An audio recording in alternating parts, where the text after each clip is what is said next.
Hi hello welcome to hashtag you. నా పేరు జకీర్.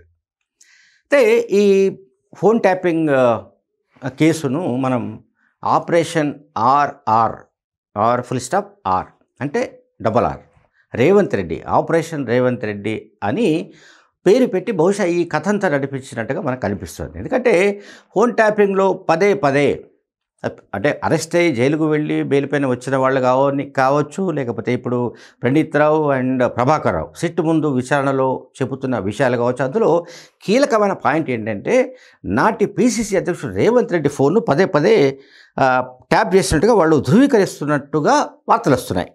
దీంతో పాటు అంటే అప్పటి సీఎం రేవంత్ రెడ్డితో పాటు ఆయన సోదరుడైన కొడాలి రెడ్డి, అట్లాగే మేడ్చల్ జిల్లా కాంగ్రెస్ అధ్యక్షుడు సింగిరెడ్డి హర్షవర్ధన్ రెడ్డి అండ్ మరి కొంతమంది నాయకుల ఫోన్లను కూడా ట్యాప్ చేసి పారేశారు.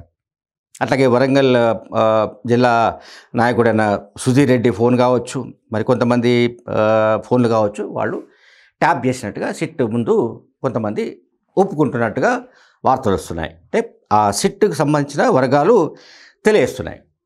అండ్ ఇప్పుడు డిస్కస్ చేయాల్సిందంటే అసలు ఈ మొత్తం మీద ఇప్పుడు ఇది ఫర్ ఎగ్జాంపుల్ ఆపరేషన్ ఆర్ఆర్ అనుకుందాం. ఆర్ఆర్ అంటే రేవంత్ రెడ్డి. సో ఎట్టి పరిస్థితుల్లో రేవంత్ రెడ్డి గెలవడానికి వీల్లేదు అనేది ఒక యాంగిల్, కేసీఆర్ మళ్ళీ అధికారంలోకి రావాలనేది ఇంకొక angle, KCR at any cost hattrick కొట్టాలనేది కాన్సెప్ట్. ఈ కాన్సెప్ట్ తోటే ఈ ప్రభాకర్ టీం రంగంలో దిగింది. అంటే వీళ్ళు చేసిన పని ఏంటి? ప్రత్యర్థులు ఎవరైతే ఉంటారో either BJP or Congress party, ఈ ప్రత్యర్థి రాజకీయ పార్టీల నుంచి పోటీ చేస్తున్న అభ్యర్థులకు ఎక్కడెక్కడి నుంచి డబ్బులు వెళ్తోంది, ఇంకా రిసోర్సెస్ ఏ రకంగా వెళ్తున్నాయి అనేది ఫోన్లు ట్యాప్ చేసి కనిపెట్టడం, ఆ కనిపెట్టిన సమాచారాన్ని అప్పుడు ఏసీపీగా పనిచేసిన రాధాకిషన్రావుకు చేరవేయడం, రాధాకిషన్రావు ఇంటర్న్ మళ్ళీ సంబంధిత టాస్క్ ఫోర్స్ పోలీసులకు చెప్పడం, వాళ్ళు వెళ్ళి ఆ వెహికల్స్ని ఆపి అందులో ఉన్న డబ్బును తీసుకోవడం, డబ్బును సీజ్ చేయడం, ఇదంతా జరిగినట్టుగా వీళ్ళు సిట్ ముందు ఒప్పుకుంటున్నట్టుగా కథనాలు వస్తున్నాయి.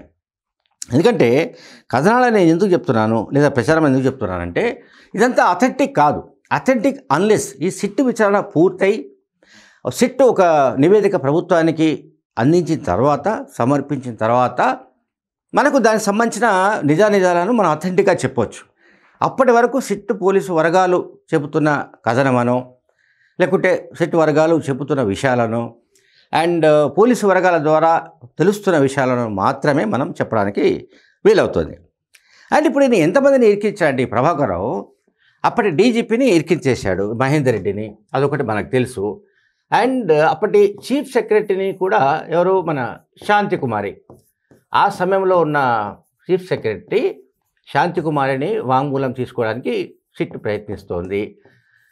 ఓకే, శాంతికుమారి, అలాగే మరి కొంతమంది. దీనికి ఏంటంటే యాక్చువల్గా ఇటువంటిది జరపడానికి ఇప్పుడు టెలిగ్రాఫ్ యాక్ట్ ప్రకారం దీనికి సంబంధించి చాలా పకడ్బందీ చర్యలు ఉంటాయి. అంటే ఫోన్ ట్యాప్ చేయాలంటే ఎవరి ఫోన్లు ట్యాప్ చేస్తారో ఇన్ జనరల్గా కేంద్ర ప్రభుత్వం కానీ రాష్ట్ర ప్రభుత్వాలు కానీ ఫోన్ ట్యాప్ చేయాలంటే దానికి కొన్ని నియమ నిబంధనలు ఉన్నాయి. దానికి ఒక టెలిగ్రాఫ్ యాక్ట్ అనేది ఉంది. దాని ప్రకారం చేయాలంటే కూడా ముందుగా ఆ రాష్ట్ర ప్రభుత్వానికి సంబంధించిన హోమ్ సెక్రటరీ అనుమతి తీసుకోవాలి, నెంబర్ 1. అండ్ దెన్ అక్కడ నుంచి ఆ విషయాన్ని కేంద్రానికి తెలియజేయాలి. కేంద్రం నుంచి అనుమతి తీసుకోవాలి. మళ్ళీ కేంద్ర ప్రభుత్వం అనుమతి తీసుకున్న తర్వాత అప్పుడు ఈ ఫోన్ ట్యాపింగ్ చేయడానికి వీలవుతుంది, ఆ నంబర్లు ట్యాప్ చేయడానికి వీలవుతుంది. ఎవరి నంబర్లను ట్యాప్ చేస్తారు జనరల్గా అంటే మనందరికీ తెలిసిన సమాచారం ప్రకారం అయితే ఉగ్రవాద కార్యకలాపాలతో సంబంధాలు ఉన్న వాళ్ళు కానీ, లేదా మావోయిస్టు పార్టీకి సంబంధించిన సానుభూతి పరులు లేకుంటే సపోర్టర్స్ అనుకుంటున్న వాళ్ళు కానీ, అటువంటి వాళ్ళ ఫోన్లను ఆ నంబర్స్ను వీళ్ళు ట్రాక్ చేసి, అంటే ఆ నంబర్లను వీళ్ళు సేకరించి ఆ నంబర్లను ఈ ట్రాకింగ్ దాంట్లో పెడతారు. అది మనందరికీ తెలిసిన విషయం.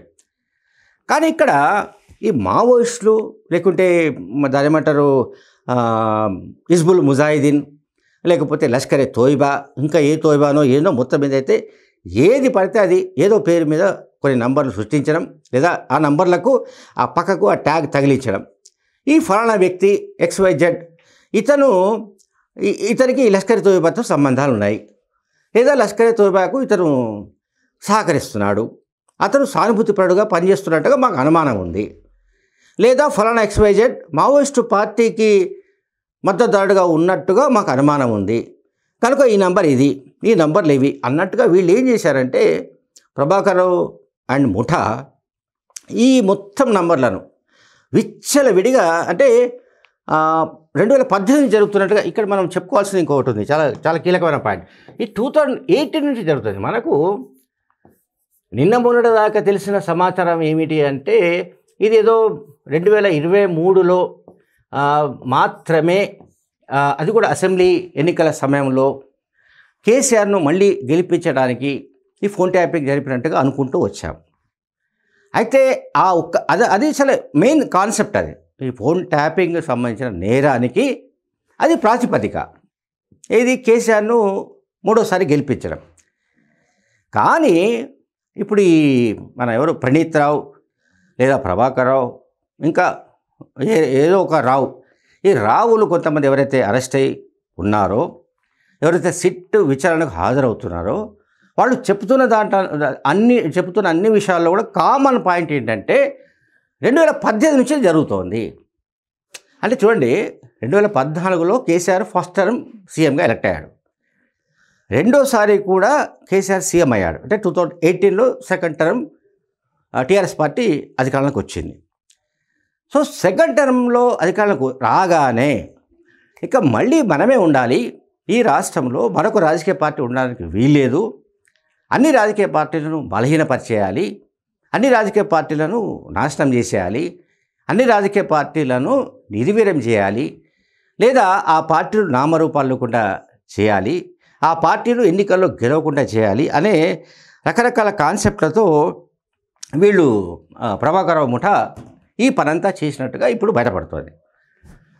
2023 అసెంబ్లీ ఎన్నికల కోసమే ఇది జరగలేదనేది ఒక కొత్త ఇష్యూ బయటకు వస్తుంది. అంటే 2018 నుంచే ఇదంతా ఈ నేరపూరితమైన కుట్ర జరుగుతూ వస్తుంది. అంటే ఒకటి, పిసిసి అధ్యక్షుడు రేవంత్ రెడ్డిని ఎట్టి పరిస్థితుల్లో ఆయనను గెలవకుండా చేయాలి, లేదా కాంగ్రెస్ పార్టీ బలపడకుండా చేయాలి, లేదా బీజేపీని ఇంకో రకంగా దాన్ని నిర్వీర్యం చేయాలి. సో ఈ రకమైన చర్యలు ఇవన్నీ కూడా ఫోన్ ట్యాపింగ్లో భాగంగా జరిగాయి. సరే, అదృష్టవశాత్తు అనండి, ఇంకొక రకంగా అనండి, రేవంత్ రెడ్డి తన చాకచక్యంతో అనండి, లేదా వ్యూహాత్మకంగా వ్యవహరించిన పద్ధతి అనండి, కేసీఆర్ను పడగొట్టి ఆయన అధికారంలోకి వచ్చాడు. సో ఇప్పుడు బ్యాక్గ్రౌండ్ స్టోరీ అంతా ఏమిటి అనే దానిపైన ఇప్పుడు సిట్ విచారణ జరుపుతుంది. దీంట్లో ప్రణీత్ రావు అనే వ్యక్తి, అంటే ఈ మొత్తం ఒకటేమో టీం క్యాప్టెన్గా, నేను చెప్పాను టీం క్యాప్టెన్, ఈ ముఠాకు క్యాప్టెన్గా ప్రణీత్ రావు వ్యవహరించాడు. ప్రభాకర్ రావు ఏమో కోచ్ అని మనం చెప్పుకుంటూ వస్తున్నాం. సరే, ప్రభాకర్ రావు ఇప్పటిదాకా ఏం చెప్తూ వస్తున్నాడు? అప్పటి చీఫ్ సెక్రటరీకి తెలుసు, అప్పటి డీజీపీకి తెలుసు, అప్పటి హోమ్ సెక్రటరీకి తెలుసు, అప్పుడు ఎవరైతే ప్రభుత్వంలో ఉన్న ఉన్నతాధికారులు ఉన్నారో వాళ్ళందరికీ తెలుసు అని చెప్తున్నాడు తప్ప అసలు ఎవరైతే విలన్ ఉన్నాడో ఆయన పోయి చెప్పట్లేదు. ఇదంతా కూడా ద్రోహానికి సంబంధించిన వ్యవహారం. తెలంగాణ పౌర సమాజానికి తలపెట్టిన అత్యంత దారుణమైన క్రైమ్ ఇది. సో ఈ తెలంగాణ పౌర సమాజం, తెలంగాణ సమాజానికి ద్రోహం తలపెట్టిన వ్యక్తి ఎవరనేది ప్రభాకర్ ఇప్పటిదాకా చెప్పట్లేదు. ఆయన ఇంతసేపు అప్పటి డీజీపీకి తెలుసు, మహేందర్ రెడ్డికి తెలుసు, లేదా చీఫ్ సెక్రటరీకి తెలుసు. అయితే ఇక్కడ గమనించాల్సి ఏంటంటే, ఫోన్ ట్యాపింగ్ ఇష్యూ కనుక ఒకవేళ నిజంగానే మావోయిస్టుల మద్దతుదారులు, లేదంటే ఇంకొక టెర్రరిస్టు సంస్థలకు సంబంధించిన సానుభూతి పరులు వాళ్ళ ఫోన్ను ట్యాప్ చేయడానికి వీళ్ళు హోమ్ సెక్రటరీ దగ్గర నుంచి అనుమతి తీసుకున్నా, మరొకటి చేసినా, ఇక్కడ జరిగింది ఏంటంటే ప్రభాకర్ అండ్ టీం అసలు ఉన్నతాధికారులను కూడా తప్పుదోవ పట్టించేశారు. ఇప్పుడు ఉన్నతాధికారులకు ఒక నంబర్స్ లిస్ట్ పంపించారండి. ఫర్ ఎగ్జాంపుల్ 50 నంబర్లు పంపించేశారు. ఈ 50 నంబర్లు మావోయిస్టు పార్టీ సానుభూతి పరులు కాబట్టి మేము వీళ్ళను ఈ నంబర్ ట్రాక్ చేయాల్సిందే అని చెప్పి పెట్టారు.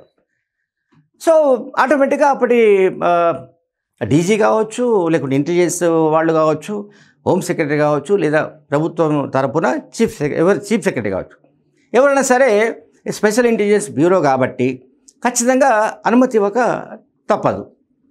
సో అట్లా మావోయిస్టుల పేరిట టెర్రరిస్టుల పేరిట మొత్తం మీద అయితే ఈ ఫోన్ ట్యాపింగ్ బీభత్సంగా జరిగింది. ఈ నేరానికి సంబంధించి ఏంటంటే ప్రతిరోజు ఒక మలుపు తిరుగుతున్నట్టుగా కనిపిస్తుంది విచారణ ప్రక్రియ. అనేక అంశాలు ఇందులో బయటకు వస్తున్నాయి. 2018 నుంచి జరుగుతున్నట్టుగా ఇప్పటిదాకా రాలేదు. ఇప్పుడు నిన్న మొన్నటి నుంచి మళ్ళీ ఈ కథ బయటకు వస్తుంది. ఒకటి కామారెడ్డికి సంబంధించిన ఇష్యూ బయటకు వచ్చింది. అండ్ 2018 నుంచే ఈ ఫోన్ ట్యాపింగ్ వ్యవహారం జరుగుతున్నట్టుగా ఒక స్టోరీ బయటకు వచ్చింది.